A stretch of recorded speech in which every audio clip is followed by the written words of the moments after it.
80일 화엄경 이야기 제13권 제10보살 문명품을 끝까지 시청하시어 생애 최고의 행운을 맞이하시기 바랍니다. 제10보살 문명품 2편 3. 업과 심심. 문수보살이 보수보살에게 묻다. 과보를 받는 10가지 일. 옛날 어느 숲속 수행처에서 문수보살께서 보수보살께 조용히 물으셨습니다. 보살님, 제가 늘 마음에 걸리는 것이 있습니다. 이 세상 모든 중생은 똑같이 땅과 물과 불과 바람, 이 네 가지 요소로 이루어져 있다고 배웠습니다. 본래 나라는 것도 없고 내 것이라 할 것도 없다고 하지 않습니까? 그런데 어찌하여 어떤 이는 고통을 많이 받고 어떤 이는 즐거움을 누리며 어떤 이는 모습이 단정하고 어떤 이는 그렇지 못합니까?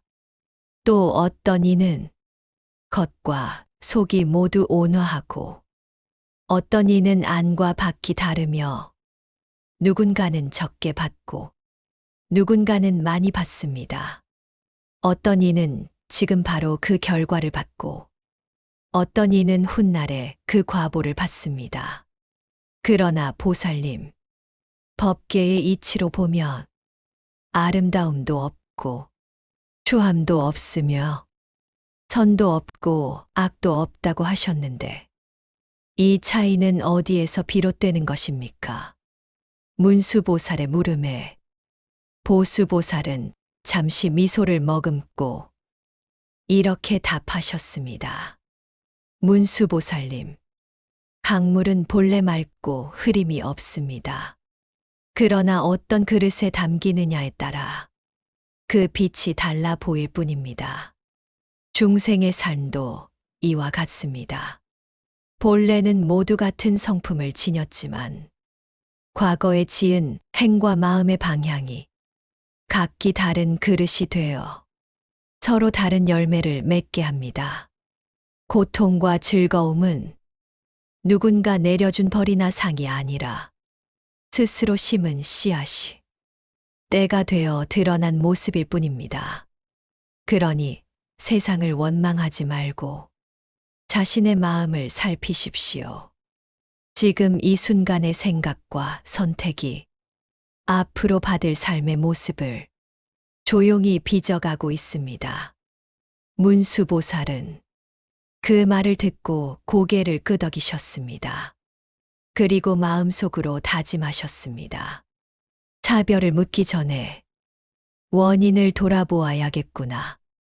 과보를 탓하기 전에 지금 이 마음을 먼저 닦아야겠구나. 보수보살의 답. 보수보살은 문수보살의 깊은 물음을 듣고 잠시 고요히 앉아 계셨습니다. 그리고는 마치 아이에게 이야기를 들려주듯 부드럽게 말씀하셨습니다. 문수보살님, 밭을 생각해 보십시오. 어떤 이는 밀의 씨앗을 심고 어떤 이는 콩의 씨앗을 심습니다. 시간이 지나 열매가 맺히면 밀밭에서는 밀 이삭이 고개를 들고 콩밭에서는 콩이 맺힐 뿐입니다. 그 어느 밭에도 누군가 몰래 열매를 바꿔 심어주지는 않습니다. 씨앗이 곧 결과가 되는 것이지요. 보수보살은 이어서 말씀하셨습니다. 중생의 삶도 이와 같습니다. 각자가 지은 행위와 마음의 방향을 따라 그에 맞는 과보가 자연스럽게 생겨납니다. 그러나 여기서 한 가지를 분명히 보아야 합니다. 그 업을 지은 고정된 나라는 것은 어디에도 없습니다. 씨앗은 심어졌으나 주인은 없고 과보는 나타나지만 그것을 붙잡을 실체는 없습니다. 이것이 바로 부처님들께서 말씀하신 이치입니다. 문수보살은 그 말을 듣고 깊이 고개를 끄덕이셨습니다. 과보가 있다는 말은 운명에 묶인다는 뜻이 아니라 지금 이 순간의 선택이 미래를 만들고 있다는 자비로운 가르침임을 깨달으셨기 때문입니다. 그래서 보수보살은 마지막으로 이렇게 덧붙이셨습니다. 과거를 탓하지 마십시오. 미래를 두려워하지도 마십시오. 지금 이 마음, 지금 이 행동이 이미 다음 열매를 준비하고 있습니다. 비유, 보수보살은 문수보살을 바라보며 이렇게 말씀하셨습니다. 문수보살님, 업의 성품은 말로만 설명하기 어렵습니다. 그래서 저는 비유로 말씀드리고자 합니다. 보수보살은 먼저 맑고 깨끗한 거울 하나를 들어 보이셨습니다. 이 거울은 언제나 맑지만 앞에 무엇이 놓이느냐에 따라 비치는 모습은 모두 다릅니다. 꽃을 놓으면 꽃이 비치고 돌을 놓으면 돌이 비칩니다. 그러나 거울 자체는 아무것도 만들어내지 않습니다. 업도 이와 같습니다. 대상에 따라 결과가 달라질 뿐, 그 본성은 고정되어 있지 않습니다. 보수보살은 이어서 들판을 가리키셨습니다.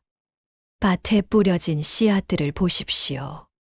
씨앗들은 서로를 알지 못하지만 때가 되면 저마다 싹을 틔웁니다. 누가 지시하지 않아도 자연스럽게 열매가 맺힙니다. 업도 그러합니다. 그러고는 길모퉁이를 가리키며 이야기를 이어가셨습니다. 어느 마을 사거리에 제주 좋은 마술사가 있어 사람들 앞에 서서 갖가지 모습을 보여준다고 합시다. 사람들은 놀라지만 그것들은 실체가 아닙니다. 보이는 것일 뿐이지요. 업도 이와 같습니다. 분명 나타나지만 붙잡을 실체는 없습니다. 보수보살은 나무로 만든 인형을 들어 살짝 흔드셨습니다. 이 인형은 소리를 내고 움직이지만 그 안에는 나도 주인도 없습니다. 작동할 뿐입니다. 업도 마찬가지입니다. 그리고 새들이 알을 깨고 하늘로 날아오르는 모습을 가리키며 말씀하셨습니다. 같은 껍질에서 나왔어도 새들의 소리는 모두 다릅니다. 누가 그렇게 만들었다고 말할 수 있겠습니까? 보수보살은 태중의 아이를 떠올리게 하며 말하셨습니다. 어머니 뱃속에서 눈과 귀와 몸은 완성되지만 그 형상이 어디서 왔는지는 아무도 말할 수 없습니다. 지옥의 고통도 그렇고 왕이 7보배를 갖춘 것도 그렇고 세상이 큰 불에 타는 것도 그렇습니다. 모두 분명히 일어나지만 어디서 왔다고 집을 수는 없습니다. 보수보살은 마지막으로 조용히 이렇게 정리하셨습니다. 업은 분명히 작용합니다. 그러나 고정된 주인도 붙잡을 실체도 없습니다. 그러므로 업을 두려워하지 말고 지금 이 마음과 행동을 바르게 가꾸십시오. 문수보살은 그 말을 듣고 비로소 깨달았습니다. 업은 운명이 아니라 지금 이 순간에도 조용히 흐르고 있는 자연의 이치임을 말입니다. 설법심심. 문수보살이 덕수보살에게 묻다. 법문에 10가지 한량 없음. 어느 날 문수보살께서 덕수보살을 찾아와 깊은 마음의 질문을 건네셨습니다. 보살님, 열애께서 깨달으신 진리는 본래 하나의 법이라고 들었습니다. 그런데 어찌하여 설하시는 가르침은 헤아릴 수 없이 많고 나타내시는 세계도 끝이 없으며 교화하시는 중생 또한 셀 수 없이 많습니까? 또 어찌하여 무량한 음성으로 법을 설하시고 무량한 몸으로 중생 앞에 나타나시며 무량한 마음을 알고 무량한 신통을 보이시며 헤아릴 수 없는 세계를 흔드시고 끝없는 장엄과 한량없는 경계를 드러내십니까? 그러나 보살님, 법의 성품 자리에서 본다면 이 모든 차별은 찾을 수 없다고 하지 않습니까? 이 모순은 어떻게 이해해야 합니까?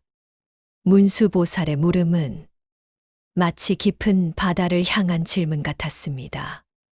덕수보살은 잠시 미소를 지으시고 이렇게 말씀하셨습니다. 문수보살님, 해를 떠올려 보십시오. 해는 하나이지만 연못마다 다른 모습으로 비칩니다. 물결이 잔잔하면 고요하게 비치고 물이 흔들리면 일렁이며 비칩니다. 그러나 해는 결코 나뉘지 않았습니다. 열애의 깨달음도 이와 같습니다. 진리는 하나이지만 중생의 근기와 마음이 다르기에 그에 맞추어 무량한 법문으로 나타나는 것입니다. 덕수보살은 말을 이었습니다. 어떤 이에게는 말로 가르침을 보이시고 어떤 이에게는 몸으로 길을 보여주시며 어떤 이에게는 신통으로 믿음을 열어주십니다. 세상은 다채롭게 흔들리지만 그 바탕의 법성은 언제나 고요합니다. 문수보살은 그제야 고개를 끄덕이셨습니다.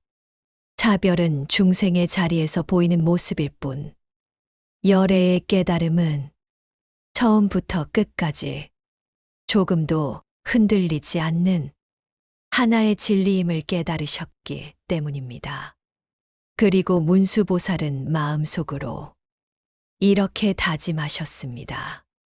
법이 많아 보여도 길은 하나이며 모습은 달라도 근원은 하나이구나. 덕수보살의 답. 물음에 대한 이익을 찬탄하다. 덕수보살은 문수보살의 질문을 들은 뒤 잠시 고요히 침묵하셨습니다. 그 침묵 속에는 가벼운 답을 내놓을 수 없다는 깊은 존중이 담겨 있었습니다. 이윽고 덕수보살은 따뜻한 눈빛으로 문수보살을 바라보며 이렇게 말씀하셨습니다. 문수보살님, 지금 보살님께서 던지신 이 물음은 아주 깊고 깊어서 쉽게 이해할 수 있는 질문이 아닙니다. 하나의 법에서 어찌하여 한량없는 법문이 펼쳐지는가? 차별이 없는데 어찌하여 차별이 드러나는가를 묻는 이 질문은 지혜가 성숙하지 않으면 스쳐 지나가 버리기 쉬운 물음입니다. 덕수보살은 말을 이었습니다. 그러나 바로 그렇기 때문에 이 질문에는 큰 공덕이 있습니다. 이 물음을 진지하게 묻고 가볍게 넘기지 않는 사람은 이미 지혜의 문 앞에 서 있는 사람입니다. 참으로 지혜로운 이는 이 질문 속에서 열애의 공덕을 보고 그 공덕을 늘 기뻐하며 마음 깊이 새기게 됩니다. 문수보살은 그 말을 들으며 조용히 고개를 끄덕이셨습니다. 답을 얻었다기보다 질문 그 자체가 이미 수행이 된다는 사실을 몸으로 느끼셨기 때문입니다. 덕수보살은 마지막으로 부드럽게 덧붙이셨습니다. 깊은 질문은 곧 깊은 인연입니다. 이 물음을 품고 살아가는 한 그대의 마음은 늘 부처님의 공덕을 향해 열려 있을 것입니다. 문수보살은 그제야 알았습니다. 깨달음은 언제나 정답보다 먼저 바른 질문에서 시작된다는 것을 말입니다. 비유 덕수보살은 문수보살을 향해 이렇게 이야기를 풀어가기 시작하셨습니다.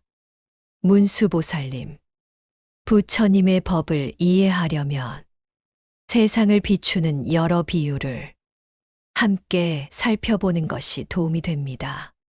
먼저 땅을 보십시오. 땅은 하나이지만 그 위에 사는 중생들은 모두 서로 다른 자리에 머뭅니다. 그러나 땅은 이곳은 다르고 저곳은 같다는 생각을 하지 않습니다. 부처님의 법도 이와 같습니다. 덕수보살은 이어서 불을 가리키셨습니다. 불의 성품은 하나이지만 나무도 태우고 풀도 태우고 죄마저 달굽니다. 그러나 불꽃은 무엇을 태우는지 분별하지 않습니다. 부처님의 법 또한 차별 없이 작용합니다. 이번에는 바다를 떠올리게 하셨습니다. 큰 바다에는 수없이 많은 파도가 일어납니다. 파도의 모양과 크기는 모두 다르지만 물의 성품은 하나입니다. 바다는 스스로를 다르게 만들지 않습니다. 법도 그러합니다. 덕수보살은 바람과 비를 예로 드셨습니다. 바람은 모든 것을 흔들지만 어디를 더 흔들지 않습니다. 큰 구름에서 내리는 비는 산과 들, 좋은 땅과 거친 땅을 가리지 않고 적십니다. 빗방울은 차별을 모릅니다. 그리고 다시 땅을 가리키며 말씀하셨습니다. 같은 땅에서 각기 다른 싹이 자라납니다. 그 차이는 땅에 있는 것이 아니라 씨앗에 있습니다. 덕수보살은 해와 달을 비유로 들며 말씀을 이어가셨습니다. 구름이 없는 날, 해는 시방을 골고루 비춥니다. 빛은 어느 곳에도 다르게 마음을 쓰지 않습니다. 밤하늘의 달도 마찬가지입니다. 사람마다 달을 보지만 달이 그 사람에게 옮겨간 것은 아닙니다. 마지막으로 덕수보살은 이렇게 정리하셨습니다. 부처님께서서 한 몸으로 무량한 세계에 나타나셔도 그 몸이 나뉘는 것은 아닙니다. 하나는 하나로 머물고 무량은 무량으로 드러날 뿐입니다. 이것이 바로 차별 속에서도 차별이 없는 부처님의 법입니다. 문수보살은 그제야 깊이 고개를 숙이셨습니다. 하나의 법이 어찌 무량으로 펼쳐질 수 있는지 그 이치가 마음 깊이 스며들었기 때문입니다. 복전심심. 문수보살이 목수보살에게 묻다. 보시과보의 10가지. 어느 날 문수보살께서 목수보살을 찾아가 이렇게 물으셨습니다. 보살님, 열의 복전은 모두에게 평등하다고 배웠습니다.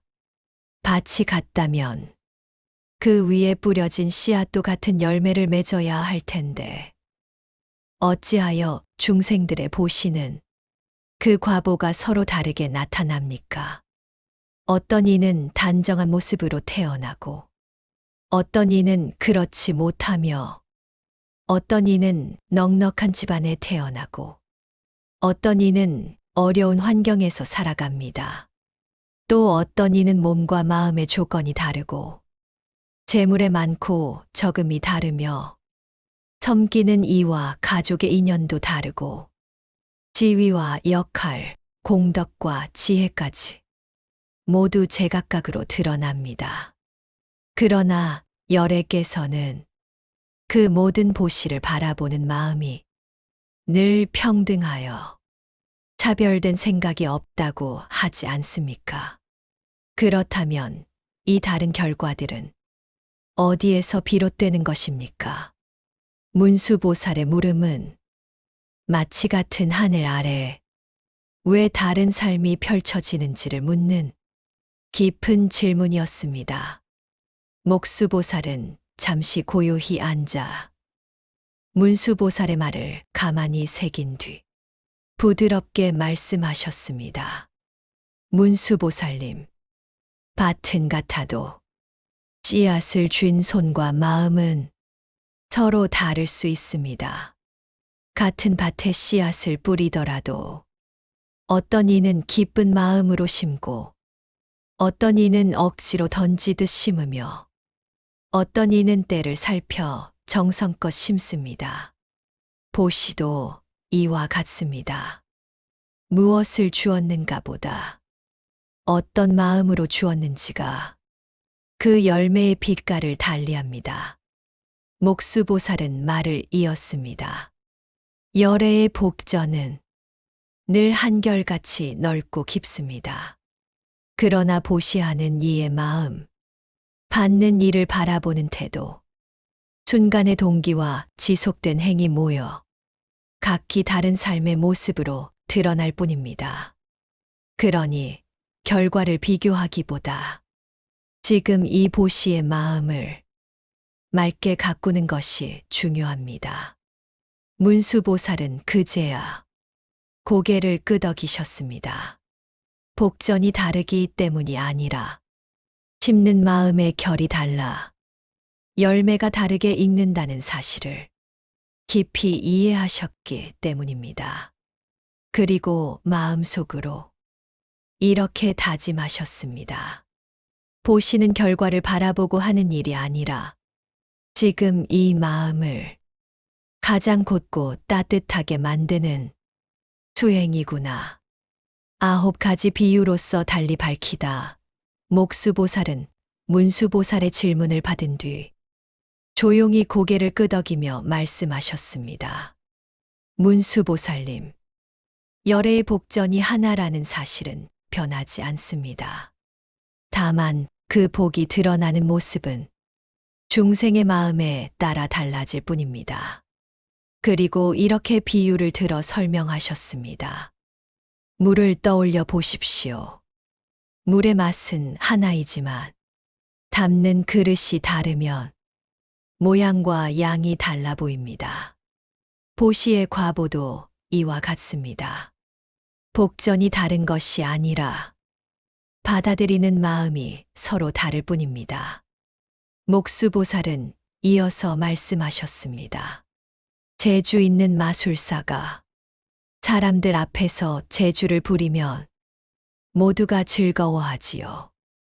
그 즐거움은 사람들의 마음이 열렸기 때문에 생깁니다. 부처님의 복전도 이와 같아 중생의 마음을 기쁘고 공경스럽게 만듭니다. 또한 이렇게 덧붙이셨습니다. 지혜로운 임금이 나라를 다스리면 백성들이 자연히 편안해집니다. 억지로 누르게 해서가 아니라 마음이 놓이기 때문입니다. 부처님의 복전도 중생을 안락하게 하는 힘을 지니고 있습니다. 목수보살은 맑은 거울을 예로 들었습니다. 거울은 스스로 모습을 만들지 않지만 마주한 색과 형상에 따라 그대로 비춥니다. 보시의 과보도 중생의 마음 상태에 따라 각기 다르게 나타납니다. 그리고 이렇게 말씀하셨습니다. 아주 귀한 약이 있어 모든 독을 없앤다고 합시다. 그 약은 독을 가리지 않습니다. 부처님의 복전도 그러하여 번뇌와 괴로움을 없애는 힘이 있습니다. 목수보살은 해와 달을 바라보며 말을 이으셨습니다. 해가 떠오르면 세상의 어둠이 사라집니다. 보름달이 뜨면 대지가 고르게 밝아집니다. 빛은 차별하지 않습니다. 부처님의 복전 또한 어디에나 평등합니다. 마지막으로 목수보살은 바람과 불의 비유를 들었습니다. 거센 바람이 불면 온 땅이 흔들리고 큰 불이 나면 모든 것이 태워집니다. 부처님의 복전도 이와 같아 중생의 삶을 흔들어 깨우고 집착된 모든 조건을 태워버립니다. 그리고 조용히 이렇게 정리하셨습니다. 그러므로 문수보살님, 보시의 결과를 비교하지 마십시오. 복전은 언제나 깊고 넓습니다. 다만 지금 이 마음이 어떤 그릇이 되어 그 복을 받아들이고 있는지를 살펴보아야 합니다. 문수보살은 그제야 깊이 고개를 숙이셨습니다. 보시란 무엇을 얻기 위한 행위가 아니라 마음을 맑히는 수행임을 분명히 깨달으셨기 때문입니다. 6. 정교심심. 문수보살이 근수보살에게 묻다. 10가지 교법의 차별 없음. 어느 날 문수보살께서 근수보살을 찾아가 이렇게 물으셨습니다.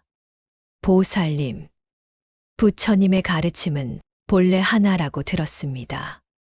그렇다면 왜 중생들은 그 가르침을 보고도 곧바로 모든 번뇌의 속박을 끊지 못하고 해탈에 이르지 못합니까? 사람들의 몸과 마음을 이루는 5가지 요소도 같고 욕계, 색계, 무색계의 세계도 다르지 않으며 무명과 탐욕 또한 모두 같은 성품을 지니고 있다고 하지 않습니까? 그렇다면 부처님의 가르침이 어떤 이에게는 이익이 되고 어떤 이에게는 이익이 되지 않는 것처럼 보이는 이유는 어디에 있습니까? 문수보살의 질문은 마치 같은 햇빛 아래에서 왜 어떤 씨앗은 싹을 틔우고 어떤 씨앗은 그렇지 못한지를 묻는 것과 같았습니다. 근수보살은 그 질문을 듣고 잠시 미소를 지으며 이야기를 들려주기 시작하셨습니다. 문수보살님, 해는 늘 같은 빛으로 세상을 비춥니다. 그러나 어떤 방은 창문이 열려 있고 어떤 방은 굳게 닫혀 있습니다. 해가 차별하는 것이 아니라 받아들이는 쪽이 달라 보일 뿐입니다. 근수보살은 말을 이었습니다. 부처님의 가르침도 이와 같습니다. 가르침은 언제나 바르고 평등하지만 중생의 마음은 습관과 집착으로 굳게 닫혀 있을 때가 많습니다. 그래서 같은 법문을 들어도 어떤 이는 마음이 밝아지고 어떤 이는 그대로 머뭅니다. 근수보살은 조용히 덧붙이셨습니다. 색과 느낌과 생각과 의지와 의식이 같다고 해서 그 작용이 곧바로 자유로워지는 것은 아닙니다. 욕망과 무명 또한 알아차리지 않으면 계속해서 삶을 이끌어 갑니다. 그리고 마지막으로 이렇게 말씀하셨습니다. 그러므로 부처님의 가르침은 이익이 있고 없고의 문제가 아닙니다. 다만 그 가르침이 지금 이 마음에 어떻게 닿고 있는가의 문제입니다. 문을 여는 것은 가르침이 아니라 바로 우리 자신의 마음입니다. 문수보살은 그 말을 듣고 깊이 고개를 끄덕이셨습니다. 교법은 하나이되 수행은 각자의 자리에서 차근차근 익어간다는 사실을 분명히 이해하셨기 때문입니다. 근수보살의 답. 대답해 줄 것을 허락하다. 근수보살은 문수보살의 질문을 듣고 잠시 숨을 고르듯 고요히 앉아 계셨습니다. 그 침묵은 망설임이 아니라 진실을 그대로 전하겠다는 결심의 시간이었습니다. 이윽고 근수보살은 문수보살을 바라보며 부드럽지만 분명한 목소리로 이렇게 말씀하셨습니다. 문수보살님, 제 말씀을 마음으로 잘 들어주십시오. 저는 지금부터 있는 그대로의 이치를 숨김없이 말씀드리겠습니다. 그리고 근수보살은 중생의 현실을 외면하지 않고 정직하게 이야기하셨습니다. 부처님의 가르침을 듣고 곧바로 자유로워지는 이도 있고, 같은 가르침을 듣고도 오랜 세월을 돌아가야 하는 이도 있습니다. 이 말에 문수보살은 조금도 놀라지 않으셨습니다. 근수보살의 말씀에는 책망도 차별도 없었기 때문입니다. 근수보살은 이어서 이야기를 풀어가셨습니다. 이 차이는 가르침의 옳고 그름에서 비롯된 것이 아닙니다. 교법은 언제나 바르고 한결같습니다.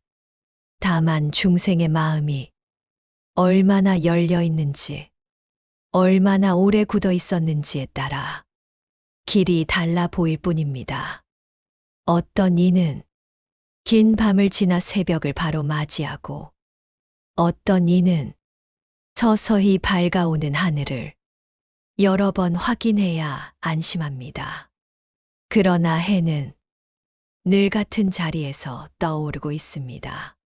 근수보살은 마지막으로 이렇게 덧붙이셨습니다. 그러므로 빠른 해탈을 부러워하지 마십시오. 더딘 걸음을 부끄러워하지도 마십시오.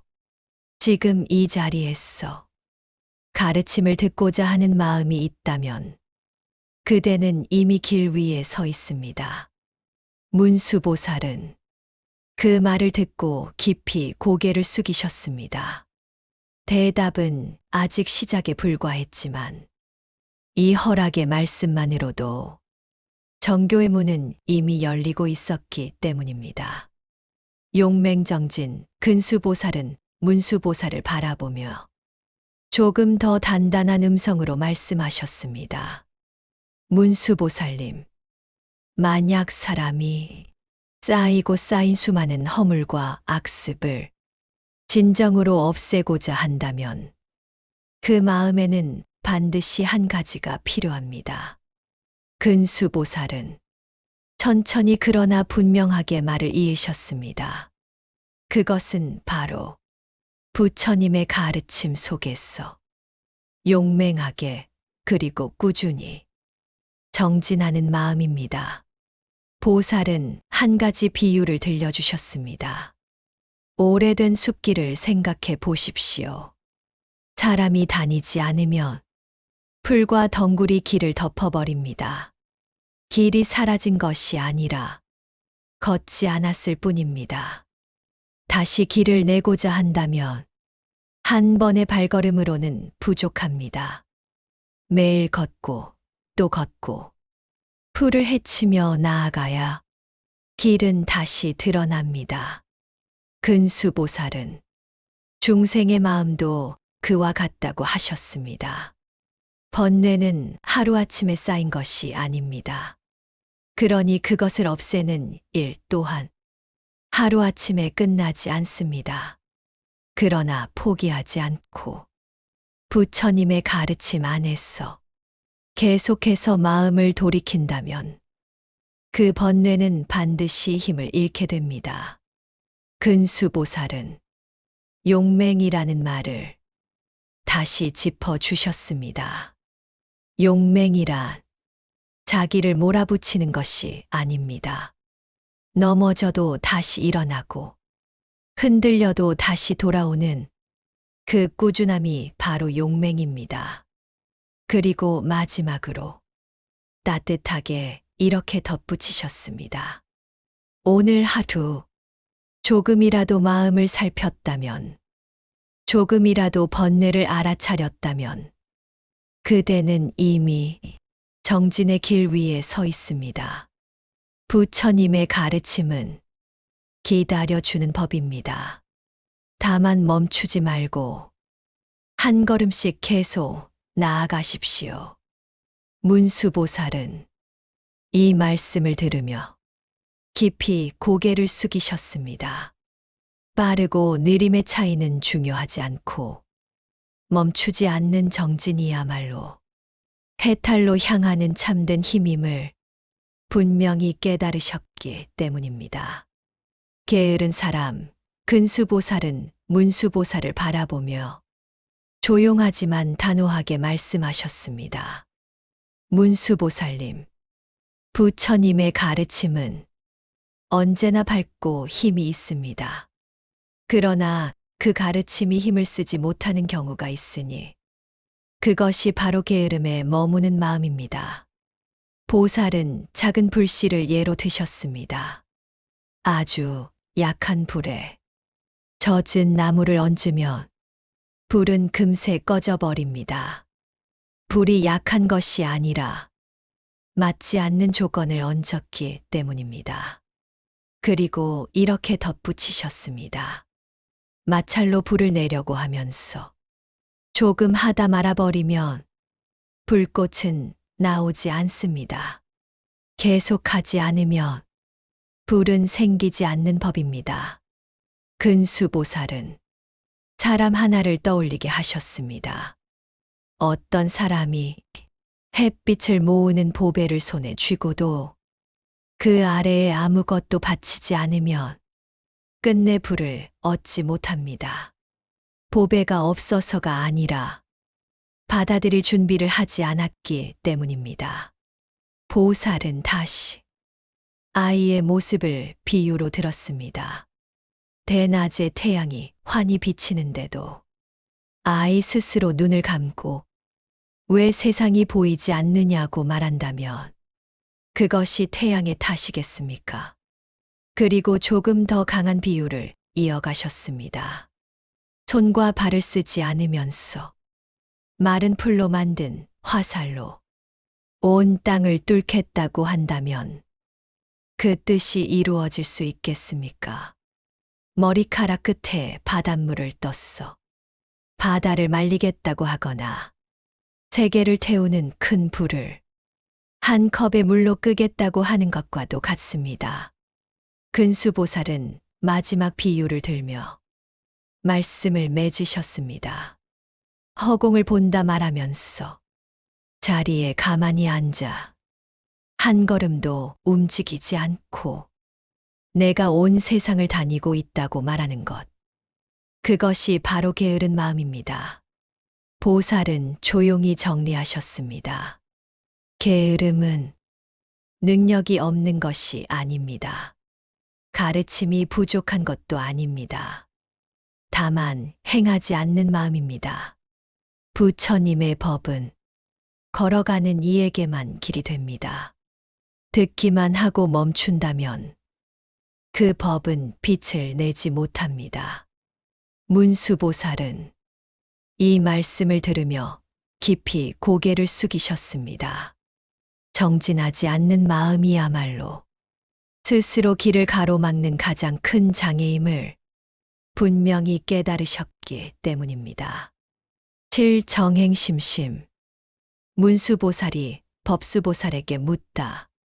11가지 수번 내 어느 날 문수보살께서 법수보살을 찾아가 조용하지만 깊은 의문을 품고 물으셨습니다. 보살님, 부처님께서는 말씀하셨습니다. 정법을 받아 지니는 중생은 모든 번뇌를 끊을 수 있다고 말입니다. 그런데 저는 한 가지가 이해되지 않습니다. 정법을 듣고 외우고 믿고 실천하려 애쓰는 이들 가운데 어찌하여 여전히 번뇌에 끌려가는 이들이 있는 것입니까? 문수보살은 수행자의 마음을 대신해 차분히 말을 이으셨습니다. 탐욕과 성냄과 어리석음이 여전히 마음을 이끌고 교만과 가림, 분노와 원망, 질투와 인색함, 속임과 아첨이 마치 그림자처럼 따라다니고 있습니다. 그들은 법을 모르는 것도 아니고 가르침을 멀리한 것도 아닙니다. 그런데도 왜 마음속에서는 다시 번뇌가 일어나는 것입니까? 문수보살의 질문은 비판이 아니라 수행자의 눈물에 가까운 물음이었습니다. 정법을 지니고 있다면 어찌하여 마음속 행위의 자리에서는 여전히 번뇌가 고개를 들고 습관처럼 마음을 끌고 가는 것입니까? 문수보살은 이 질문을 던지며 법수보살을 바라보았습니다. 그 눈빛에는 책망도 실망도 없었습니다. 다만 수행자의 현실을 외면하지 않으려는 깊은 자비가 담겨 있었습니다. 이 물음은 단지 한 사람의 의문이 아니라 정법을 따르려는 모든 중생의 마음 속에서 늘 되풀이되는 질문이었습니다. 나는 법을 알고 있는데 왜 마음은 아직 자유롭지 못한가? 문수보살은 그 질문을 그대로 안고 법수보살의 답을 기다리셨습니다. 정행이란 무엇인지, 수행이 어디에서 막히는지를 정면으로 마주하기 위해서였습니다. 법수보살의 답, 자세히 듣기를 권하다. 법수보살은 문수보살의 질문을 들은 뒤 조용히 고개를 끄덕이셨습니다.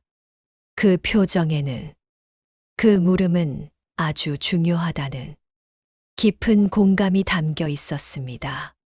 그리고 법수보살은 문수보살을 향해 부드럽게 말씀하셨습니다. 문수보살님, 지금 하신 물음은 있는 그대로의 진실을 향한 질문입니다.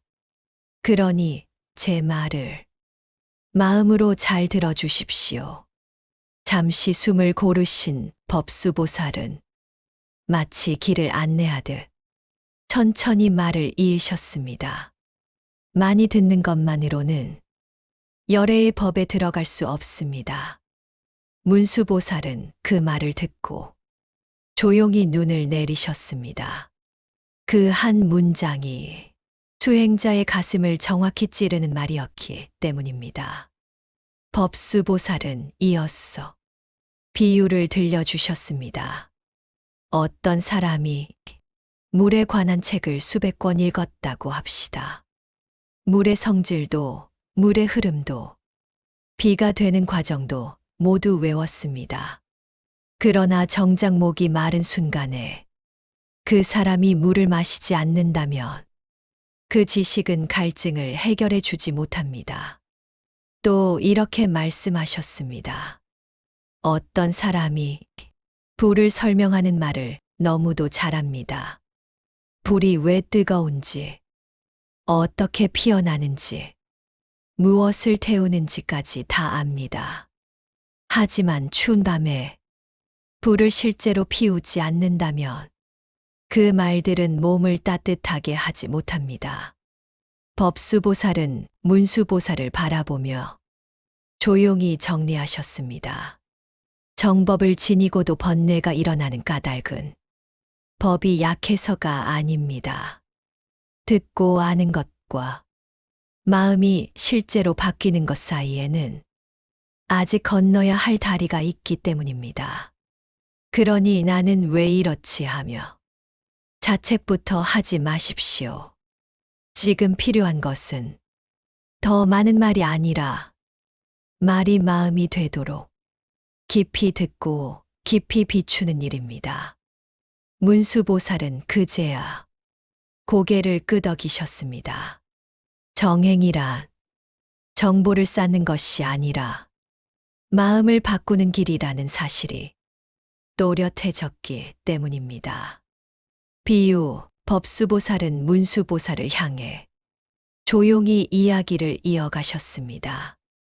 문수보살님, 법을 많이 듣고도 그 법을 삶에서 쓰지 않는다면 그 다문은 오히려 스스로를 속이게 만들 수 있습니다.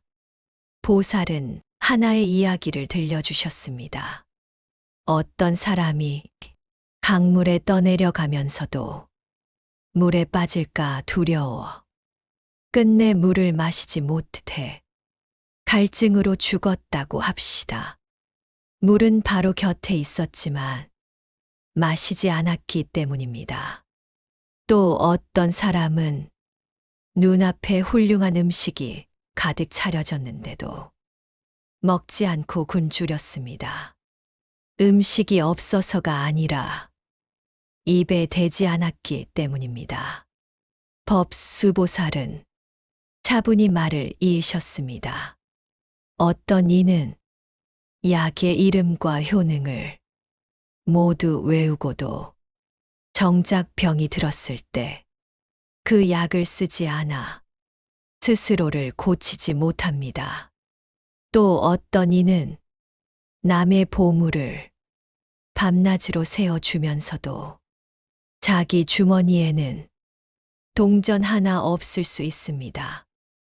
보살은 조금 더 깊은 비유를 들었습니다. 왕궁에서 태어났어도 그 복을 쓰지 않으면 굶주리고 추울 수 있고 아름다운 음악을 연주해도 귀를 닫은 사람은 그 기쁨을 듣지 못합니다. 눈먼 사람이 수많은 그림을 설명해 주어도 정작 자기 눈으로는 아무것도 보지 못하는 것과 같습니다. 법수보살은 마지막으로 이렇게 정리하셨습니다.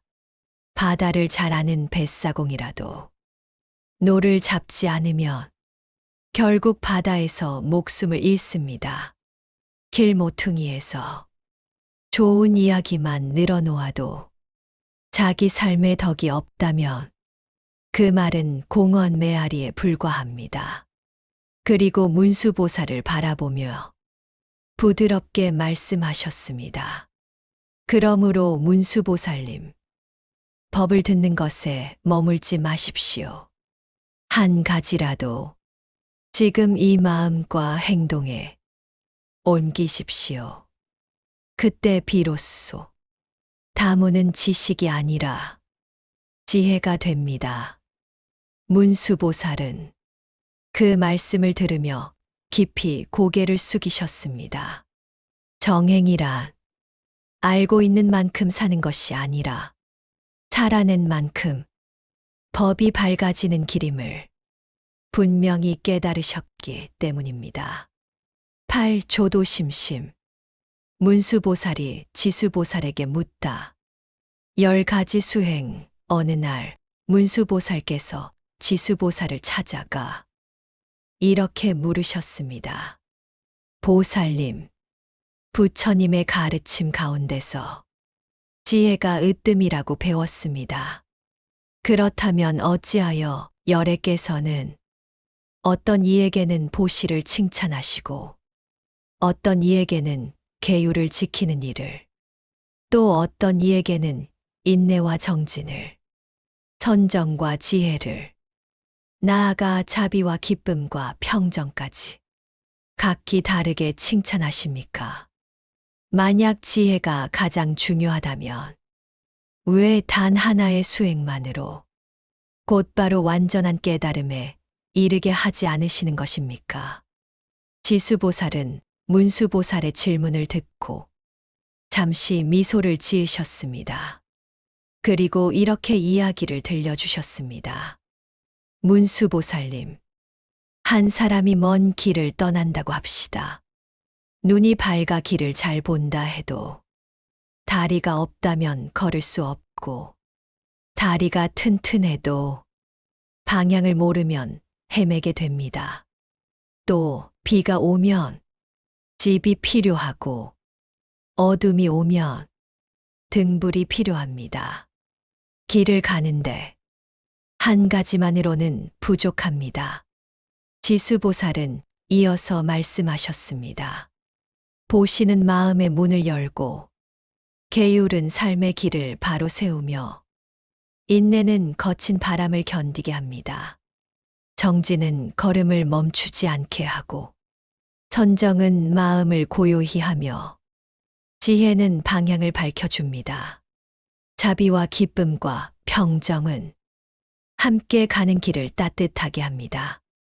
그리고 조용히 덧붙이셨습니다. 여래께서 한 가지만을 말씀하지 않으신 것은 수행이 나뉘어 있기 때문이 아니라 모두가 서로를 돕기 때문입니다. 한 가지가 자라면 다른 한 가지도 함께 자랍니다. 문수보살은 그제야 고개를 끄덕이셨습니다. 깨달음이란 한 능력을 키우는 일이 아니라 삶 전체가 조화롭게 익어가는 일임을 분명히 이해하셨기 때문입니다. 지수보살의 답. 설할 것을 허락하다. 지수보살은 문수보살의 질문을 듣고 잠시 고요히 머무르셨습니다. 그 침묵에는 망설임이 아니라 이 물음의 깊이를 알아본 기쁨이 담겨 있었습니다. 이윽고 지수보살은 온화한 미소로 문수보살을 바라보며 말씀하셨습니다. 문수보살님, 참으로 드문 질문을 하셨습니다. 중생의 마음을 깊이 살피지 않으면 결코 나올 수 없는 물음입니다. 지수보살은 이 질문이 단지 지식을 묻는 것이 아니라 중생의 삶을 실제로 이롭게 하려는 자비의 물음임을 알아보셨습니다. 사람마다 마음의 결이 다르고 익어가는 속도도 서로 다릅니다. 그 차이를 헤아리지 못하면 수행은 한쪽으로 기울기 쉽습니다. 그리고 지수보살은 설법을 시작하기에 앞서 조용히 당부하셨습니다. 그러니 제 말을 귀로만 듣지 마시고 지금 이 마음으로 차분히 귀 기울여 주십시오. 그대가 물은 이 뜻을 따라 이제 제가 있는 그대로의 이치를 하나씩 말씀드리겠습니다. 문수보살은 그 말에 고개를 숙여 합장하셨습니다.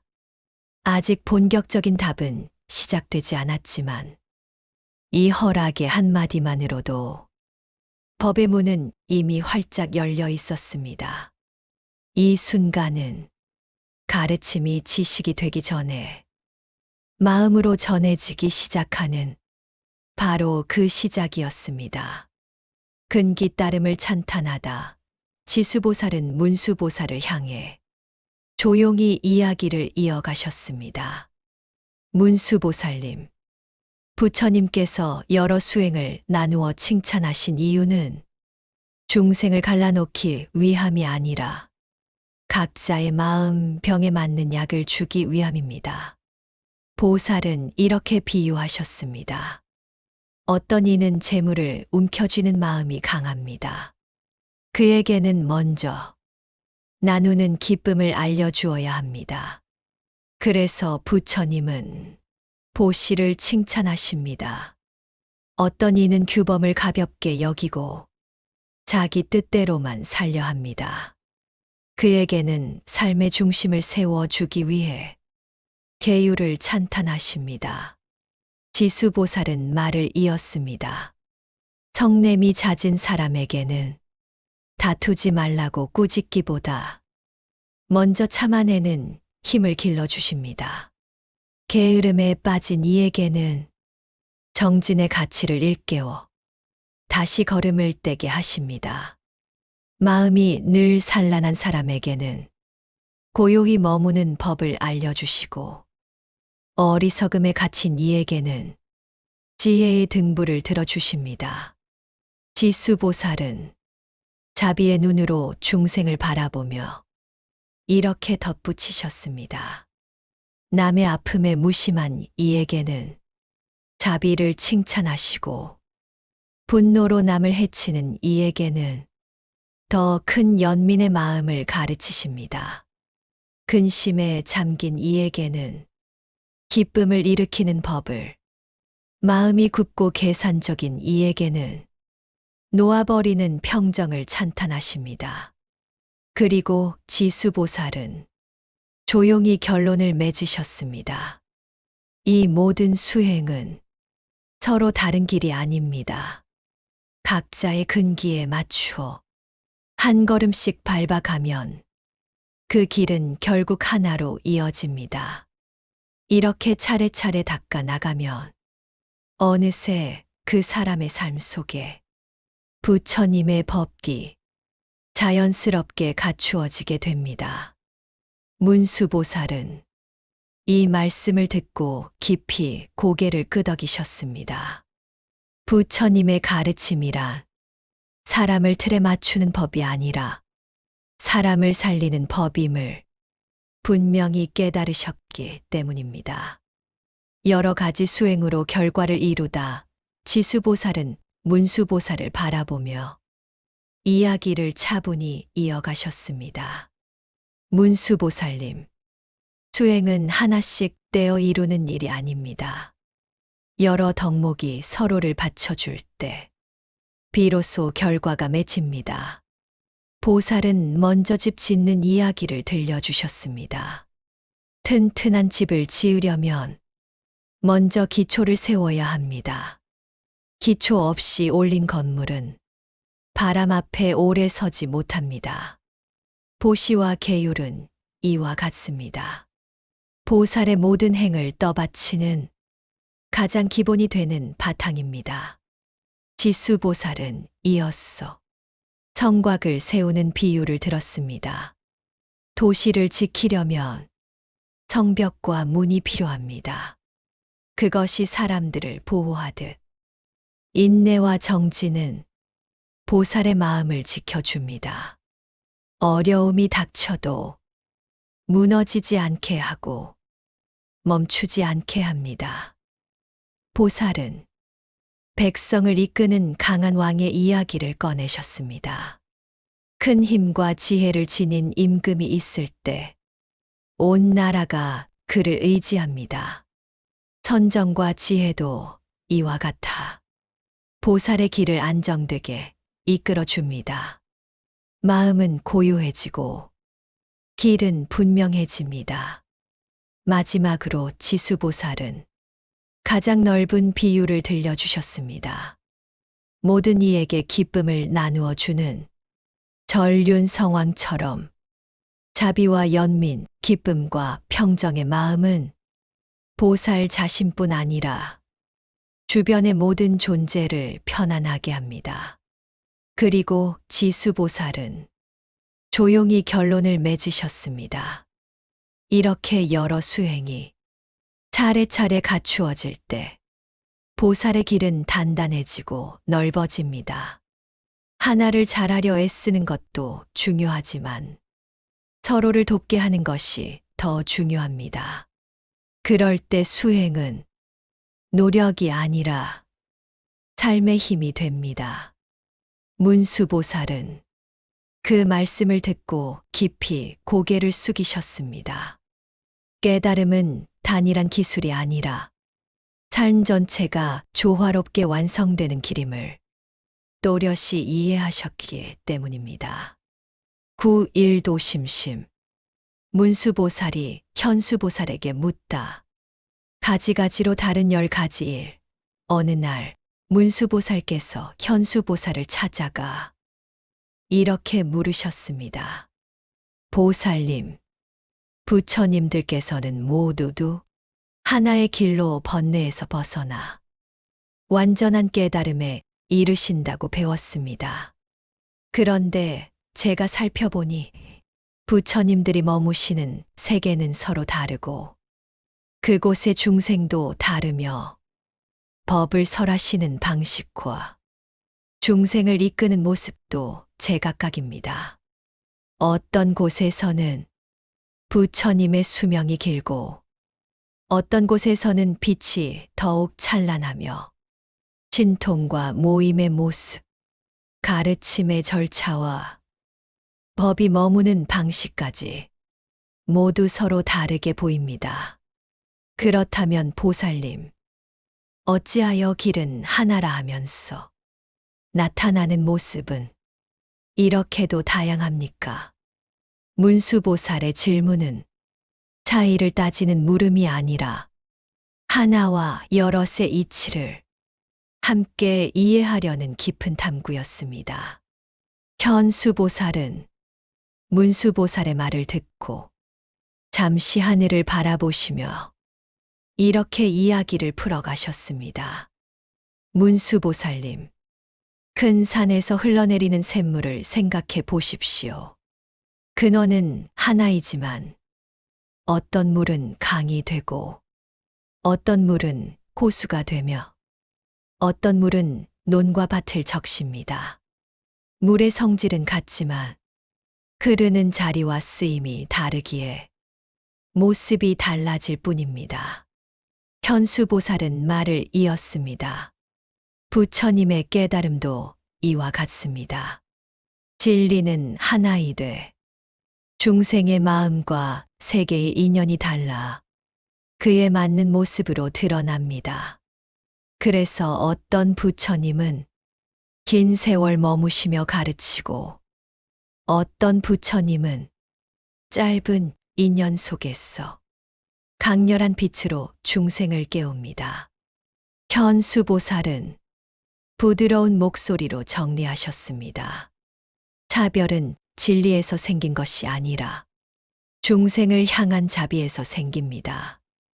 모든 부처님은 어느 하나도 빠짐없이 부처님의 법을 완전히 갖추었기에 그 다양한 모습으로도 모두 같은 깨달음에 이르십니다. 문수보살은 그제야 고개를 끄덕이셨습니다. 하나의 길이 여러 모습으로 나타나는 까닭이 중생을 살피는 자비임을 분명히 이해하셨기 때문입니다. 현수보살의 답. 일도 출생사 현수보살은 문수보살의 깊은 질문을 듣고 조용히 미소 지으셨습니다.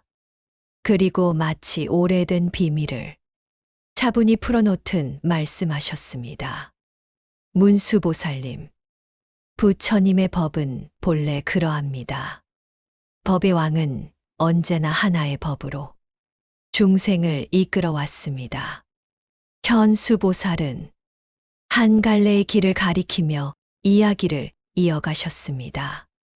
수많은 사람들이 각기 다른 모습으로 이 길을 걷습니다.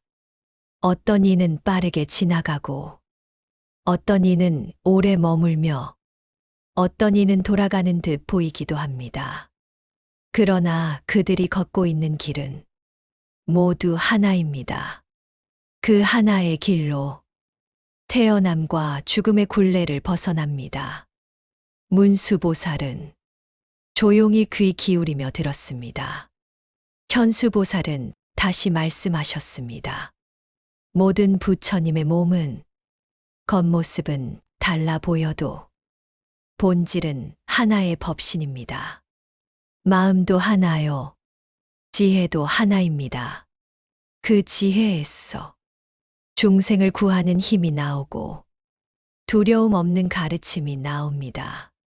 현수보살은 부처님의 모습이 제각각으로 보이는 이유를 이렇게 설명하셨습니다. 중생이 바라보는 눈이 다르기에 부처님은 그에 맞는 모습으로 나타나십니다. 그러나 깨달음의 근원은 언제나 하나입니다. 그래서 어떤 부처님은 이 세계에 머무시고 어떤 부처님은 저 세계에 나타나시지만 그 모두는 같은 길 위에 서 계십니다. 마지막으로 현수보살은 부드럽지만 분명하게 말씀하셨습니다. 하나의 길에서 벗어나 다른 깨달음은 없습니다. 다만 그 하나의 길이 중생의 인연에 따라 무량한 모습으로 드러날 뿐입니다. 문수보살은 그제야 깊이 고개를 끄덕이셨습니다.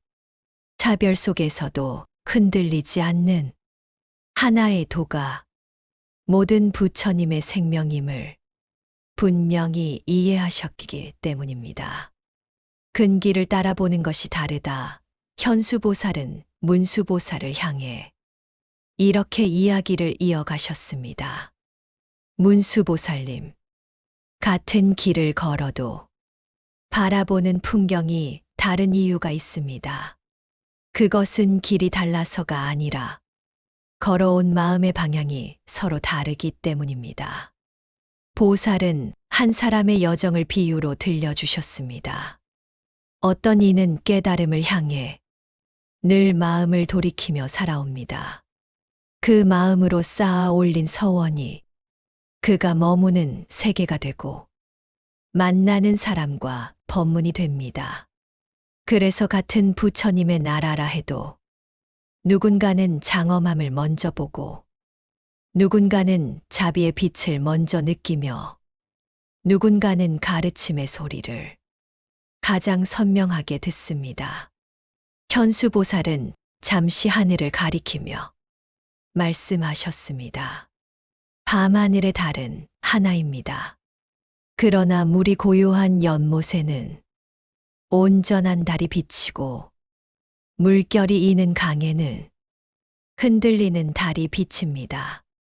달이 달라진 것이 아니라 비추는 그릇이 다를 뿐입니다. 보살은 이어서 부처님의 세계를 설명하셨습니다. 모든 부처님의 나라에는 부족함이 없습니다. 장엄은 이미 원만하고 가르침도 완전합니다. 다만 중생의 행과 마음이 서로 달라 그 세계를 보는 눈이 각기 다를 뿐입니다. 현수보살은 마지막으로 이렇게 정리하셨습니다. 그러므로 왜 나는 이렇게 보이는가를 탓하지 마십시오.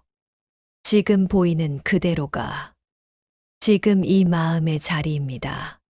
그 마음을 한 걸음 더 밝히면 같은 세계도 조금 더 넓고 밝게 열릴 것입니다.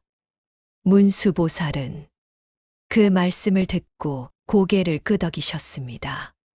부처님의 세계가 나뉘는 것이 아니라 자기의 마음이 세계를 나누어 보고 있음을 분명히 이해하셨기 때문입니다. 부연하여 해석하다 현수보살은 문수보살을 바라보며 이야기를 한 번 더 깊이 풀어주셨습니다.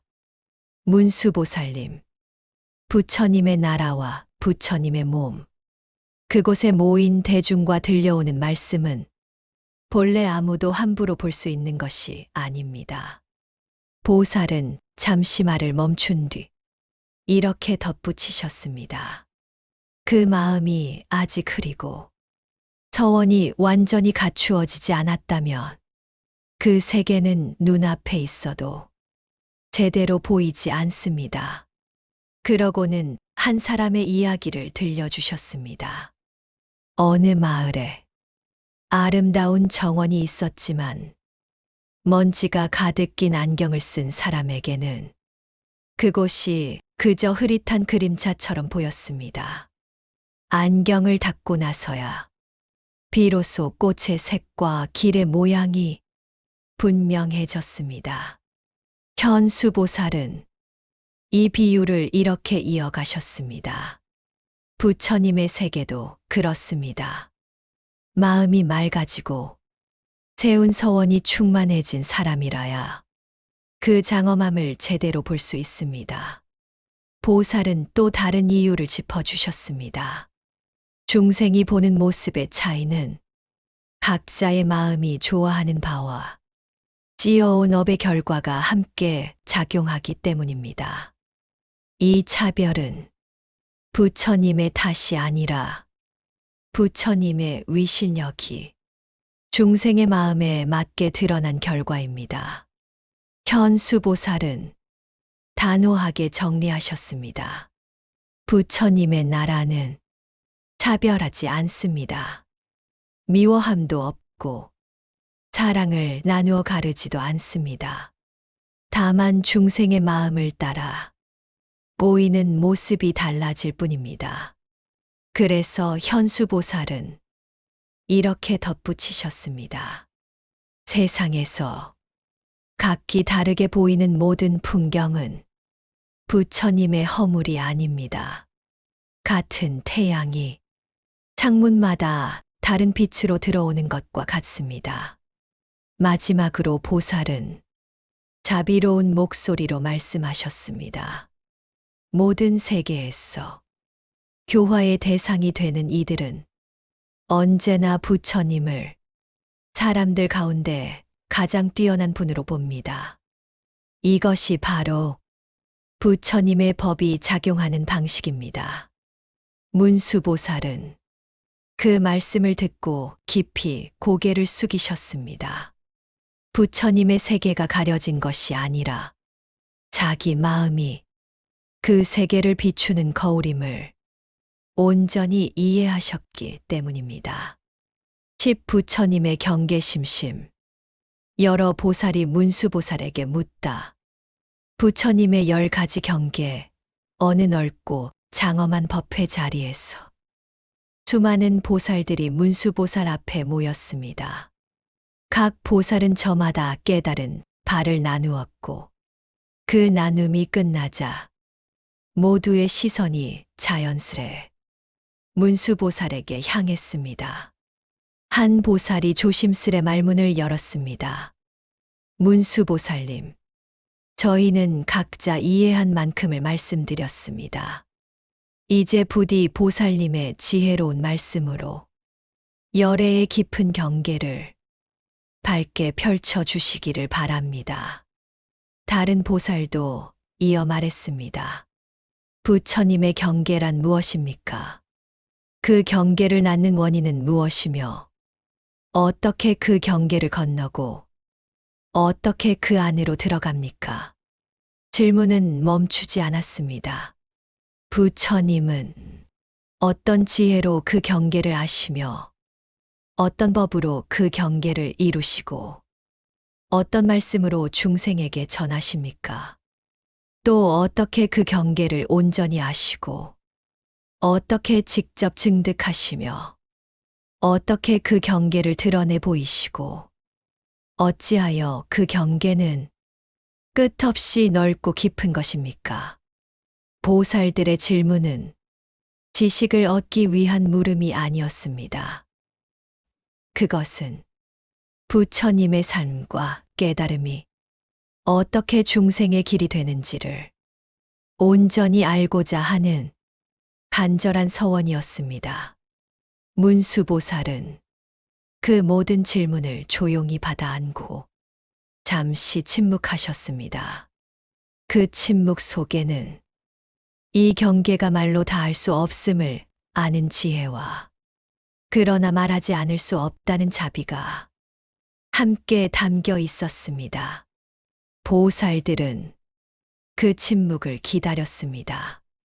이제 곧 부처님의 경계가 말로 펼쳐질 것이 아니라 마음으로 열릴 것을 직감하고 있었기 때문입니다. 문수보살의 답. 열의 경계의 광대함. 문수보살은 보살들의 간절한 질문을 받고 잠시 하늘을 올려다보셨습니다. 그리고 조용히 그러나 깊은 울림으로 이야기를 시작하셨습니다. 여러분, 열의 경계는 참으로 깊고 넓어 그 크기를 헤아리자면 마치 허공과 같습니다.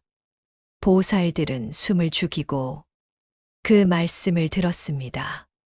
문수보살은 이렇게 이어가셨습니다. 허공은 어디에도 걸리지 않고 어디에도 갇히지 않으며 누구든 그 안에서 숨 쉬고 움직입니다. 그러나 허공에 들어갔다고 말할 수 있는 사람은 아무도 없습니다. 문수보살은 이 비유를 열애의 경계에 비추어 말씀하셨습니다. 부처님의 경계도 이와 같습니다. 모든 중생이 그 경계 안에서 살고 움직이며 그 은혜 속에 머물고 있지만 실제로는 어디로 들어간 것도 없고 어디에 머문 것도 없습니다. 보살들은 서로를 바라보며 조용히 고개를 끄덕였습니다. 문수보살은 한 걸음 더 깊이 말씀하셨습니다. 중생은 열애의 경계에 들어가고자 애쓰지만 사실은 본래 그 경계 밖에 있었던 적이 없습니다. 다만 알지 못했을 뿐입니다. 그리고 마지막으로 이렇게 정리하셨습니다. 열애의 경계는 누군가만 들어가는 특별한 장소가 아닙니다. 이미 모두를 품고 있으면서도 아무것도 붙잡지 않는 광대무변한 자리입니다. 그러므로 들어간다는 생각이 사라질 때 비로소 열애의 경계는 가장 분명하게 드러납니다. 보살들은 그제야 알았습니다. 열애의 경계란 새로 얻는 세계가 아니라 늘 그 안에 있었음을 깨닫는 자리임을 말입니다. 엇거불가설 문수보살은 잠시 말을 멈추었다가 보살들을 둘러보며 다시 입을 여셨습니다. 여러분, 열애의 경계가 깊고 넓다는 말은 단지 크기만을 말하는 것이 아닙니다. 문수보살은 끝이 보이지 않는 길을 가리키듯 조용히 이야기를 이어가셨습니다. 열애의 경계를 이루는 그 뛰어나고 미묘한 인연들은 아무리 오랜 세월을 두고 말한다 해도 끝내 다 말할 수가 없습니다. 보살들은 그 말에 귀를 기울였습니다.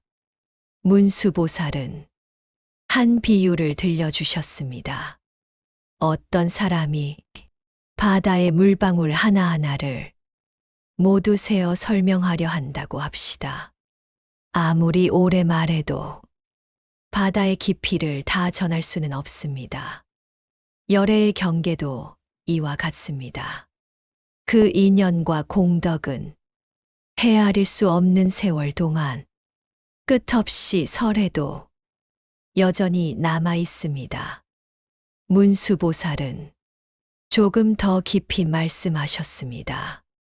부처님의 깨달음은 한 번의 원인으로 이루어진 것이 아닙니다.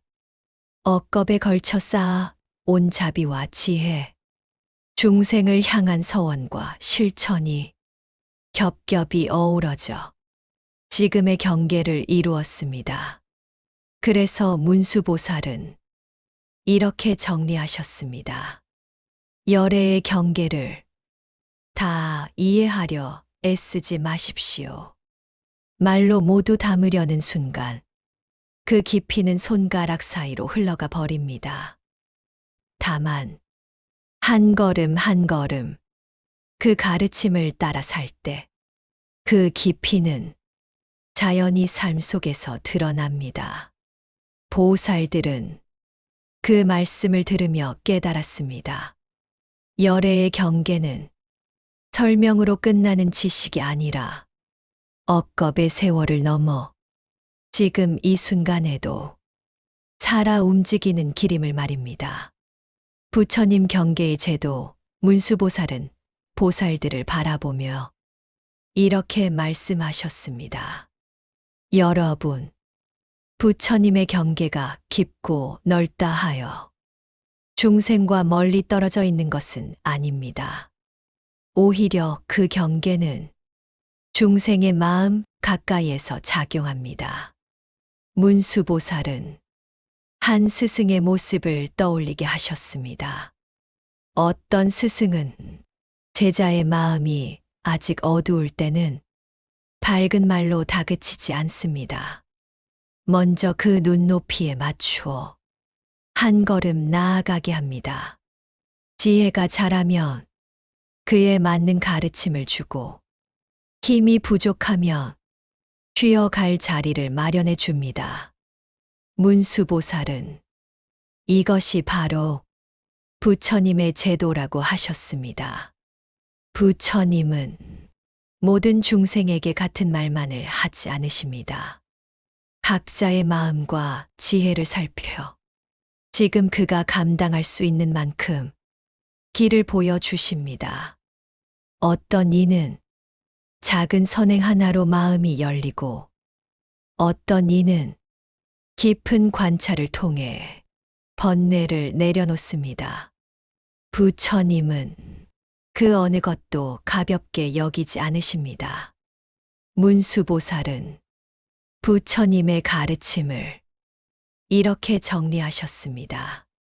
끌어당기지도 않고 밀어내지도 않으며 다만 중생 스스로 앞으로 나아가도록 지혜롭게 이끌어 주십니다.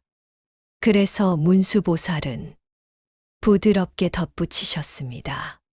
중생이 이익을 얻는 것은 부처님이 강제로 바꾸어서가 아니라 그 마음이 준비된 만큼 자연스럽게 변화하기 때문입니다. 보살들은 이 말씀을 들으며 깊이 고개를 끄덕였습니다. 부처님의 경계란 멀리 있는 신비가 아니라 지금 이 마음을 살피며 한 걸음씩 이끌어주는 자비의 작용임을 분명히 이해하셨기 때문입니다. 부처님 경계가 세간에 들어감 문수보살은 보살들을 바라보며 조용히 이야기를 이어가셨습니다. 여러분, 부처님의 경계는 세간을 떠나 따로 존재하지 않습니다. 모든 나라와 모든 삶의 자리 속에 이미 들어가 있습니다. 보살들은 그 말이 뜻하는 바를 가만히 헤아렸습니다. 문수보살은 바람을 예로 들어 말씀하셨습니다. 바람은 산과 들, 도시와 골목을 가리지 않고 스며듭니다. 그러나 바람의 모습을 눈으로 붙잡을 수는 없습니다. 이어 이렇게 덧붙이셨습니다. 부처님의 지혜의 몸도 이와 같습니다. 형상은 없지만 어디에도 미치지 않는 곳이 없습니다. 그래서 세간의 모든 삶 속으로 들어가지만 세간의 눈으로는 그 모습을 볼 수 없습니다. 문수보살은 사람들의 일상을 가리키며 말씀하셨습니다. 누군가가 고통 속에서 한 생각을 돌이켜 선을 선택할 때, 누군가가 분노를 내려놓고 한 걸음 물러설 때, 그 자리에도 부처님의 경계는 이미 작용하고 있습니다. 그러나 그 작용은 빛나게 드러나지 않습니다. 눈부신 형상도 특별한 표식도 없습니다. 문수보살은 그 이유를 이렇게 설명하셨습니다. 부처님의 지혜는 색을 지니지 않기 때문입니다. 보이려 하지 않기에 가리지도 않습니다. 그래서 세간에 들어가되 세간에 묶이지 않습니다. 그리고 마지막으로 부드럽게 정리하셨습니다. 만약 부처님의 경계를 눈에 보이는 모습으로만 찾는다면 우리는 늘 지나치게 됩니다. 그러나 삶 속에서 지혜와 자비가 작용하는 순간을 본다면 그곳이 바로 부처님의 경계가 세간에 들어온 자리입니다. 보살들은 그 말씀을 듣고 고개를 끄덕였습니다. 부처님의 경계란 멀리서 찾아야 할 신비가 아니라 지금 이 세간을 살리는 보이지 않는 지혜임을 깊이 이해하셨기 때문입니다. 부처님의 지혜는 허공과 같다. 문수보살은 하늘을 가리키듯 조용히 말씀을 이어가셨습니다. 여러분, 부처님의 지혜는 어디에도 막히지 않습니다. 과거에도, 현재에도, 미래에도 걸림이 없습니다. 보살들은 그 말의 깊이를 헤아리며 잠시 숨을 고르듯 침묵했습니다. 문수보살은 허공을 예로 들어 설명하셨습니다. 허공은 어제의 바람을 붙잡지 않고 오늘의 구름에 물들지 않으며 내일의 비를 미리 걱정하지 않습니다. 그러나 그 모든 것을 다 받아들입니다. 부처님의 지혜도 이와 같습니다. 지난 일에 머물러 후회하지 않고 지금의 일에 매이지 않으며 오지 않은 일에 흔들리지 않습니다. 그래서 삼세가 모두 걸림없이 드러납니다. 문수보살은 중생의 마음을 떠올리게 하셨습니다. 우리는 흔히 과거에 묶여 괴로워하고 미래를 붙잡으려 불안해합니다. 그러나 부처님의 지혜는 붙잡을 것도 밀어낼 것도 없이 그저 비추기만 합니다. 그 비춤은 차별하지 않습니다. 밝은 것도 어두운 것도 모두 같은 허공 아래에 있습니다. 문수보살은 이렇게 정리하셨습니다. 그래서 열애의 지혜의 경계는 평등합니다. 높고 낮음이 없고 앞뒤의 구분도 없습니다. 허공처럼 모두를 담되 아무 것에도 얽매이지 않습니다. 마지막으로 문수보살은 부드럽게 덧붙이셨습니다. 우리의 마음도 조금씩 이 지혜를 닮아갈 수 있습니다. 지금 이 생각을 붙잡지 않고 놓아둘 때 그 순간만큼은 허공 같은 지혜가 이미 작용하고 있습니다. 보살들은 그 말씀을 들으며 고개를 끄덕였습니다. 부처님의 지혜란 멀리 있는 초월이 아니라 지금 이 마음이 걸림을 놓는 자리에서 자연히 드러난다는 사실을 분명히 느끼셨기 때문입니다. 일체 경계를 다 안다. 문수보살은 보살들을 둘러보며 차분하게 말씀을 이으셨습니다. 여러분, 부처님께서는 법의 세계와 중생의 세계를 둘로 나누어 보지 않으십니다. 보살들은 그 말의 뜻을 가만히 헤아렸습니다. 문수보살은 강과 바다의 비유를 들려주셨습니다. 산에서 흘러내린 물은 처음에는 작은 시냇물이지만 강이 되고 바다가 됩니다. 이름은 달라지지만 물의 성질은 처음부터 끝까지 같습니다. 부처님의 지혜도 이와 같습니다. 법의 세계와 중생의 세계는 겉으로는 달라 보이지만 끝까지 살펴보면 본질에는 차별이 없습니다. 문수보살은 중생을 바라보는 열애의 눈을 이렇게 설명하셨습니다. 부처님은 어리석은 마음과 지혜로운 마음을 갈라 세지 않으십니다. 번뇌와 깨달음을 서로 적으로 두지 않으십니다. 그 모두를 하나의 흐름 속에서 꿰뚫어 아십니다.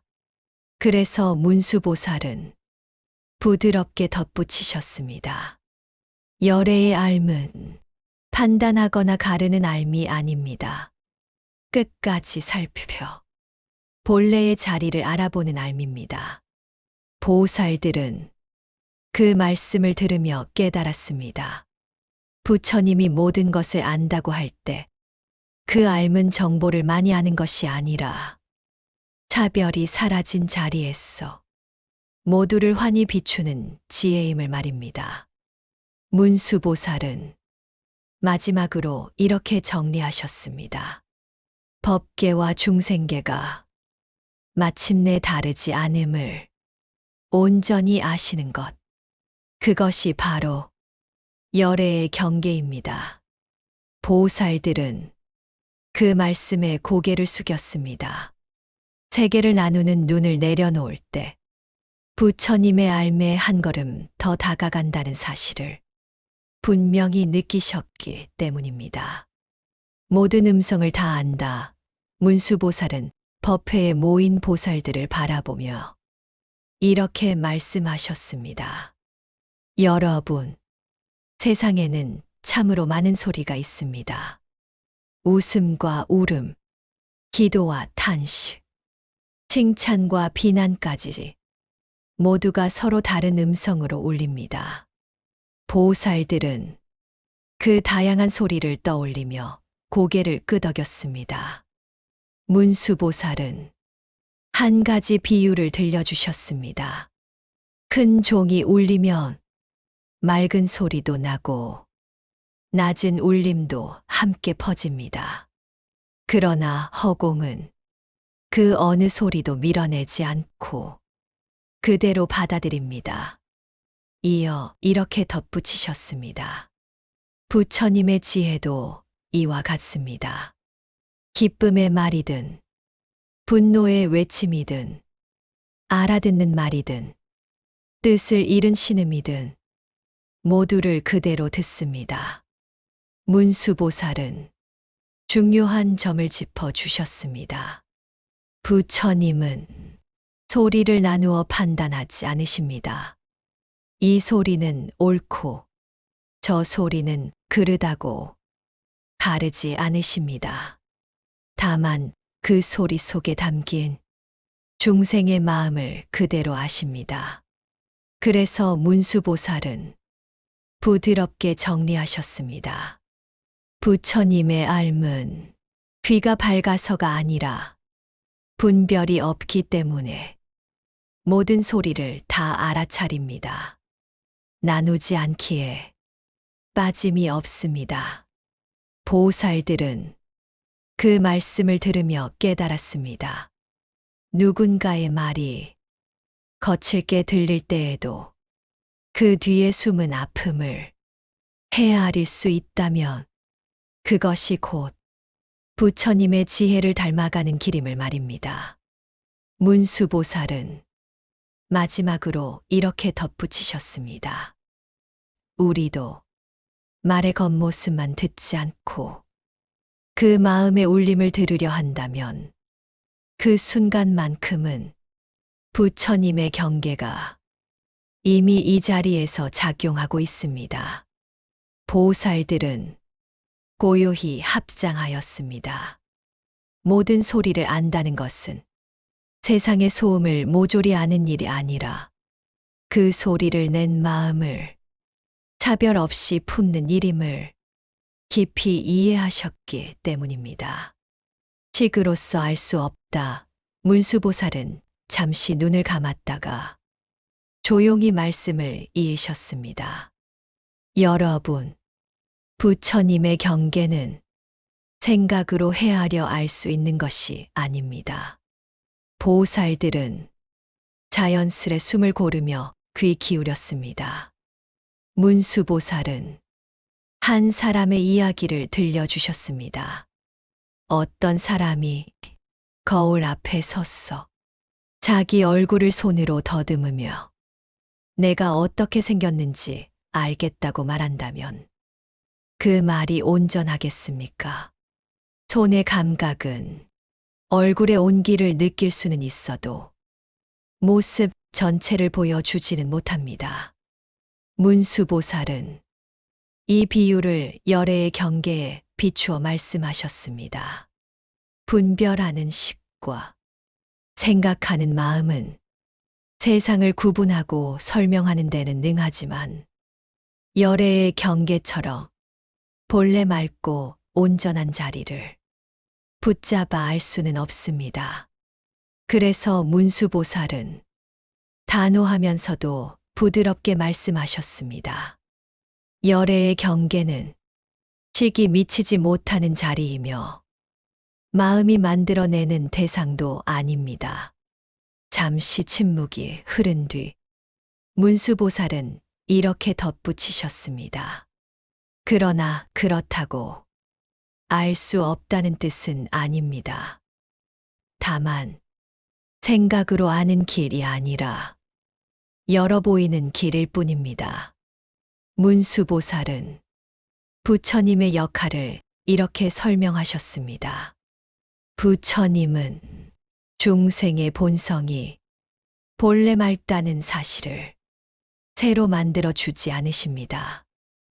다만 이미 맑은 그 자리를 스스로 보도로 문을 열어 주실 뿐입니다. 보살들은 그 말씀을 들으며 깨달았습니다. 열애의 경계란 어떤 새로운 지식을 얻는 것이 아니라 이미 있었던 맑음을 가리고 있던 분별을 놓아버리는 일임을 말입니다. 문수보살은 마지막으로 이렇게 정리하셨습니다. 생각이 멈출 때 공백이 생기는 것이 아니라 본래의 맑음이 그 자리에 그대로 드러납니다. 그것이 바로 부처님이 열어 보이시는 길입니다. 보살들은 조용히 합장하였습니다.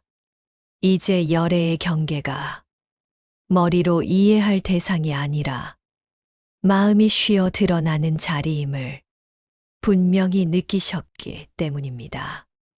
업도 번뇌도 아니다. 문수보살은 잠시 땅을 바라보다가 조용히 고개를 들어 말씀하셨습니다.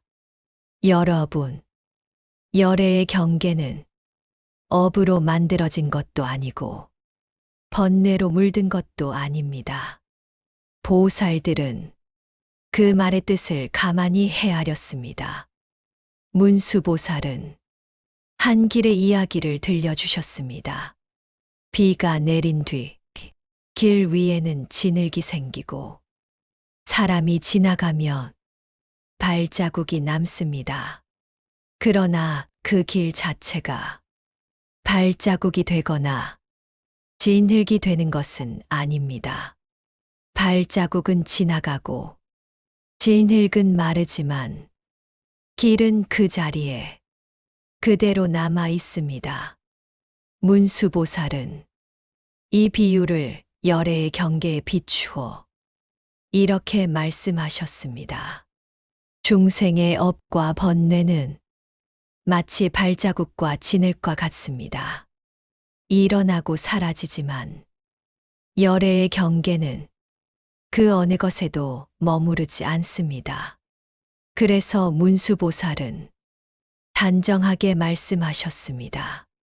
그 경계에는 붙잡을 만한 것도 없고 머물 자리도 없습니다. 비추려는 마음도 없고 따로 행해야 할 길도 없습니다. 보살들은 그 말에 잠시 숨을 멈추었습니다. 문수보살은 부드럽게 정리하셨습니다. 열애의 경계는 무엇을 없애서 얻는 자리가 아니라 애초에 더럽혀진 적이 없는 자리입니다. 그래서 세간을 떠나지 않으면서도 세간과 평등하게 작용합니다. 사람이 웃고 울고 짓고 갚는 모든 삶의 한가운데서도 열애의 경계는 치우치지 않습니다. 문수보살은 마지막으로 이렇게 덧붙이셨습니다. 업과 번뇌를 미워하지 마십시오. 그것들이 사라져야 열애의 경계가 나타나는 것도 아닙니다. 다만 그 경계가 그 어느 것에도 묶이지 않음을 알아차리면 됩니다. 보살들은 그 말씀을 듣고 깊이 고개를 숙이셨습니다. 부처님의 경계란 삶을 벗어나는 자리가 아니라 삶의 한가운데서도 평등하게 자유로운 자리임을 분명히 이해하셨기 때문입니다. 한순간에 다 안다. 문수보살은 마지막으로 보살들을 천천히 둘러보며 말씀하셨습니다. 여러분, 모든 중생의 마음은 과거와 현재와 미래에 두루 걸쳐 있습니다. 사람은 지난 일을 붙잡고 후회하며 지금의 감정에 흔들리고 아직 오지 않은 내일을 미리 걱정합니다. 그래서 마음은 늘 흩어져 있습니다. 문수보살은 이 모습을 가만히 바라보다가 이야기를 이어가셨습니다. 그러나 열애의 삶은 이와 다릅니다. 보살들은 숨을 죽이고 귀 기울였습니다. 부처님은 과거의 마음을 끌어당기지 않고 미래의 마음을 앞당기지 않으며 현재의 마음에 매이지도 않으십니다. 문수보살은 연못의 비유를 들려주셨습니다. 맑은 연못에 달이 비칠 때 달의 어제 모습과 내일 모습이 따로 비치지 않습니다. 오직 한순간의 고요 속에 모든 달빛이 담깁니다. 열애의 안도 이와 같습니다. 한 생각이 일어나는 그 자리에서 참새에 흩어진 모든 중생의 마음이 환히 드러납니다. 그것은 빠르게 계산해서 아는 삶이 아니고 많은 정보를 모아 판단하는 삶도 아닙니다. 문수보살은 부드럽게 정리하셨습니다. 열애의 삶은 시간을 건너뛰는 능력이 아니라 시간에 걸리지 않는 지혜입니다. 그래서 한순간에 모든 것이 분명해집니다. 보살들은 그 말씀을 들으며 깊이 고개를 숙이셨습니다. 부처님의 지혜란 미래를 예측하는 힘이 아니라 지금 이 한 생각이 어디서 일어나고 어디로 흐르는지를 완전히 비추는 밝음임을 분명히 깨달으셨기 때문입니다. 문수보살은 마지막으로 이렇게 덧붙이셨습니다. 우리의 마음도 이 한 생각을 놓치지 않고 바라볼 수 있다면 그 순간만큼은 참새가 흩어지지 않고 지금 여기에 모이게 됩니다. 그 자리가 곧 열애의 경계가 살아 움직이는 자리입니다. 보살들은 고요히 합장하였습니다. 길고 깊은 설명이 끝났지만 이제 모든 가르침은 지금 이 한 생각으로 되돌아오고 있었기 때문입니다. 11총결, 자바세계의 온갖 차별, 어느 순간 자바세계가 조용히 열리듯 드러났습니다. 그 안에는 셀 수 없이 다양한 삶의 모습이 겹겹이 펼쳐져 있었습니다. 누군가는 선한 마음으로 살아가고 누군가는 분노와 집착에 휘둘리며 살아갑니다.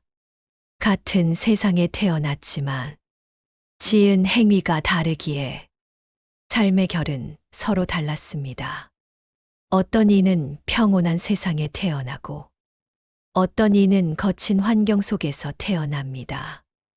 몸의 모습도 타고난 감각도 받아들이는 능력도 모두 제각각입니다. 계율을 지키며 살아온 이에게는 그에 따른 안정된 삶의 결과가 드러나고 계율을 가볍게 여긴 이에게는 혼란과 불안의 결과가 따릅니다. 국토 또한 마찬가지여서 어떤 곳은 풍요롭고 어떤 곳은 척박합니다. 그러나 이 모든 차별은 우연히 생긴 것이 아니었습니다.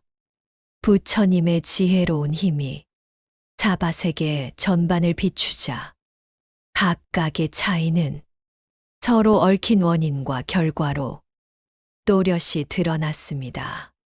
그때 사람들은 비로소 알게 되었습니다. 이 세상의 차별은 누군가를 가르기 위한 벌이 아니라 각자가 걸어온 길이 그대로 비친 그림자라는 사실을 말입니다. 부처님의 지혜는 그 어느 것도 숨기지 않았습니다. 선도, 악도, 행위도, 결과도 모두를 있는 그대로 드러내어 중생이 스스로를 바라보게 했습니다. 그 순간 사바세계는 혼란의 땅이 아니라 깊은 배움의 장이 되었습니다. 차별은 운명이 아니라 깨달음으로 나아가는 분명한 이정표였기 때문입니다. 법계의 온갖 차별, 사바세계의 차별이 또렷이 드러난 뒤 그 빛은 한 방향에 머물지 않았습니다. 동쪽으로, 서쪽으로, 남쪽과 북쪽으로, 위와 아래, 사방과 사유로 끝없이 퍼져 나갔습니다. 그 빛이 닿는 곳마다 세계는 셀 수 없이 많았고 그 안의 중생 또한 헤아릴 수 없을 만큼 다양했습니다. 어떤 이는 지혜의 길을 걷고 있었고 어떤 이는 아직 혼란의 숲을 헤매고 있었습니다. 같은 법계 안에 있으나 각자의 법 이해는 달랐고 지은 업과 인연에 따라 몸과 삶과 머무는 세계도 달랐습니다. 그러나 부처님의 지혜로운 힘이 그 모든 세계를 비출 때 차별은 혼란이 아니라 질서로 드러났습니다. 모든 차이는 원인 없이 생긴 것이 아니었고 어느 하나도 홀로 떨어져 있지 않았습니다. 각각의 삶은 그가 지어온 마음과 행위가 그대로 맺은 결과였습니다. 부처님의 지혜는 이 광대한 법계 전체를 한눈에 비추었습니다. 가까운 세계와 먼 세계, 미세한 차이와 큰 차이까지 모두 분명히 드러났습니다. 그때 보살들은 깨달았습니다. 법계에는 어둠 속에 숨겨진 곳이 없고 차별 속에 버려진 존재도 없다는 사실을 말입니다. 보이는 것과 보이지 않는 것, 가까움과 멀, 낮음과 높음이 모두 한 법계 안에서 서로를 비추고 있었습니다. 이것이 바로 부처님의 위실력이었습니다.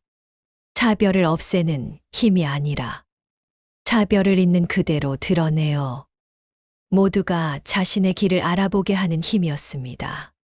그렇게 법계는 끝없이 넓고 끝없이 살아 움직이며 모든 중생을 자기 자리에서 깨어나게 했습니다. 보살문 명품은 이렇게 마무리되었습니다.